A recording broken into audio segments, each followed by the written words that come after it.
Okay, now I want to show you my fourth experiment, and honestly, the result of this experiment is not that good, so I will make it fast.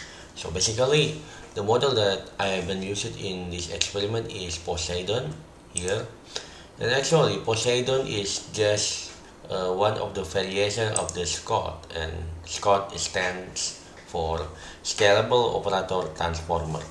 Basically, this is the visual transformer but neural operator. And what makes this visual transformer neural operator different with my previous visual transformer is, I think there's 3 points. Okay, the first is in the layer normalization in here. The layer norm has been replaced with conditional layer normalization. I mean, yeah, in this layer, instead of just using a layer normalization, the layer in here is also try to integrate the time information with others parameters, with others main parameters like UV, RH, and temperature in my case. And for second point is, oh yeah, for the skip connection in this code model, instead of using, actually you can also using ResNet. Yeah, this is just the option for the ResNet. You can also using the ConfNext block actually in here. Yeah, it's a special convolutional layer, but I will not go deep down for this ConfNext in this video. For the third difference, yeah, the third difference is about in my Swin visual transformer in my previous video, for the to process for the last process to produce the physics prediction, I am using a pixel shuffle, or maybe you can using another upscaling layer, but in the Scott they are using a convolutional transpose 2D. Actually, basically this is the inverse version of the convolutional layer. Oh yeah, and the fourth is to resize the image. You know that in my previous video, to resize the image I'm using interpolate function, but in the Scott they are using FFT like this here. First we process the image using FFT, and then for example if I want to don't sample it, then I just need to zero in some of the high frequency until the size is fit with my request, and then after that I just need to do some input FFT and done. And it's the same logic with the upsample actually. Yeah, basically that is the things that different, or the things that makes this code is different be with a visual transformer unit. And now for the Poseidon, I think Poseidon is just one of the kind of the code. And here this is the Poseidon architecture that they have been used in their paper. Yeah, nothing special actually.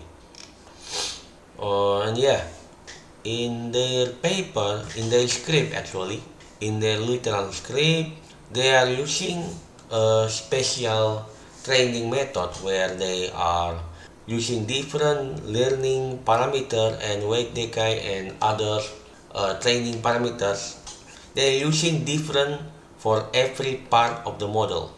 So in this model, there are 3 parts actually: the input part, the backbone, and the output part. Yeah, the embedding in here. Yeah, the embedding in here. Embedding, I think this is the input part. Yeah. Anyway, the next is here. In the script, they have this fixed model map actually. TS, I think T stands for tiny, S small, B big, and L large.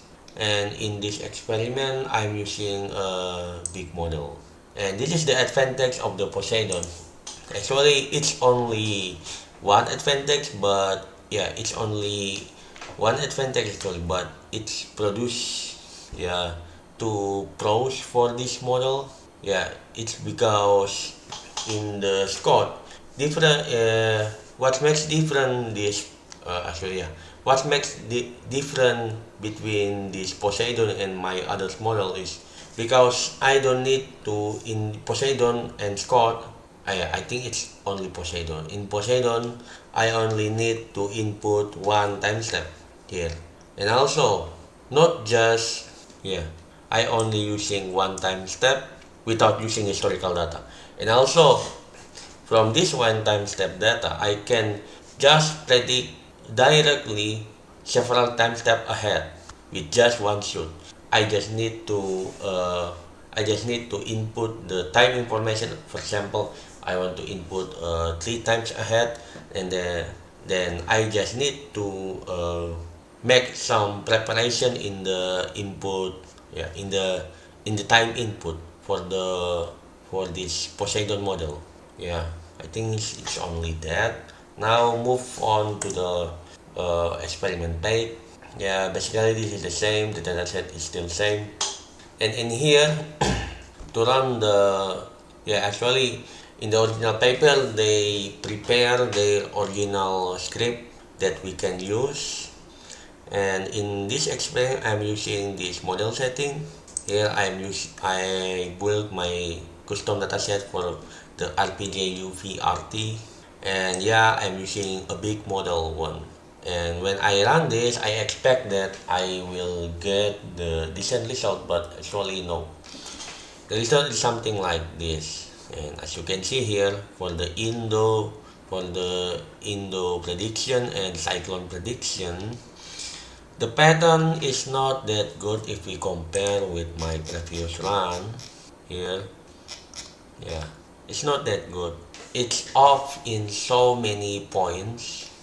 Yeah, I forgot to mention that actually in the original paper they prepare the pre-trained model. So the advantage of using the fine-tuned pre-trained model actually is just that when I using a full trained model, I need to go through like 20 or 40 epochs to get the decent error, yeah, decent loss value. But if I'm using the fine-tuned pre-trained model, I can get the loss loss value that I got from a full trained model that is in 40, yeah, in 40 epochs. I can get that in pre-trained model in just I think 5 epochs. So yeah, it's a big advantage if you're using pre-trained model. And when you're using a pre-trained model in Poseidon, uh, I've already mentioned that in the Poseidon they have 3 different parts of the model, right? The input, the backbone, and the output. When we fine tune the pre-trained model, the backbone will be freeze and the input and output will be retrained, something like that. Yeah, because the pattern is so off with the ground truth, I'm not interested to continue this experiment here. And yeah, here this is the error table. Yeah, I think that's all. Basically, the Poseidon model that I haven't used it in this experiment is not that good if I compare with my 3 model previously. So yeah, bye.